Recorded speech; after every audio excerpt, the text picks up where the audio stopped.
Hello everyone, my name is Mariam Al-Marzougi. I'm a student at Khalifa University, and today in this video I'm going to analyze Danah Boyd's book It's Complicated, specifically her chapter that talks about teens' addiction to social media. I'm going to analyze it based on my personal experience. So, to start off with, who is Danah Boyd? Danah Boyd is a technology and social media scholar who studied the lives of teens. In her book It's Complicated, her research focused on how young people use social media. Danah Boyd claims that teenagers are not addicted to social media. Rather than that, they are addicted to each other, in which they turn to social media to communicate with each other. In this sense, I agree with Danah Boyd and believe that teenagers are not addicted to social media, but they are looking for ways to connect with each other.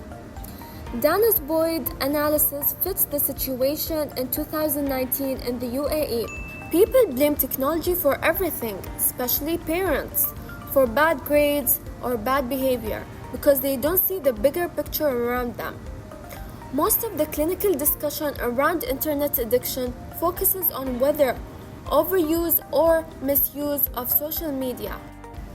But Danah Boyd doesn't see it as an addiction.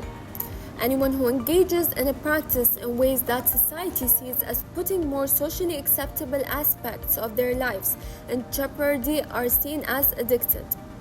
Danah's four main points in this chapter are: the first point is growing up with limited freedom. The second main point is reclaiming sociality. The third main point is coming of age without agency. And the fourth point is grappling with restrictions. So now I'm going to discuss each point based on my personal experience. Starting off with growing with limited freedom, I grew up with no open freedom.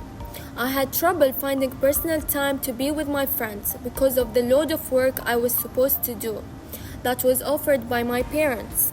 My family was very strict when it comes to schoolwork or outside activities. They signed me up for horse riding classes, extracurriculum activities in which I was not allowed to go out with my friends in any way. I rarely see them. So it left me no choice except turning to social media for communication. Secondly, reclaiming sociality. Social media gave me an opportunity to socialize and watch people's lives. It was like a window of dreams to me, in which it made me relax and enjoy my time. It made me relieve the stress I go through. It improved my social skills due to the interaction I had. Using Instagram mostly gave me a way to stand up, which I became very social with other people. I used to be very shy, but after using social media, I became a social, confident person, in which I discovered my true self through social media. Thirdly, coming of age without agency. Social media made me explore the world around me. I managed my social relationships through it and started to understand everything better. My life was very structured due to the guidelines and activities my parents made me do. But when I'm online, I took my full freedom in exploring everything I wanted.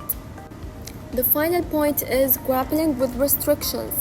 My parents were very protective, in which their fear was determining the guidelines I should follow.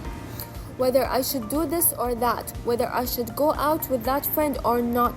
Their fear of other kids not raised the way I was raised made them push me away from some of my friends. For example, I remember one time I wanted to go out with a group of friends. I asked my father for permission and he started asking me, "Mariam, who is your friend? Mariam, where does she live? Mariam, do they stay up too late? Do their parents allow them?" And after answering all of his questions, he told me, "No, Mariam, you can't go out with them. They are different from you." These kind of rules and ideas made me turn to social media to communicate with my friends.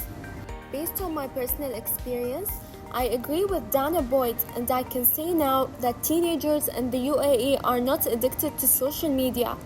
We are addicted to our friends and the world around us. I also believe that parents should try to communicate with their children to know what they want to achieve and to help them balance their lives instead of blaming technology for everything. I hope you enjoyed my video today and thank you.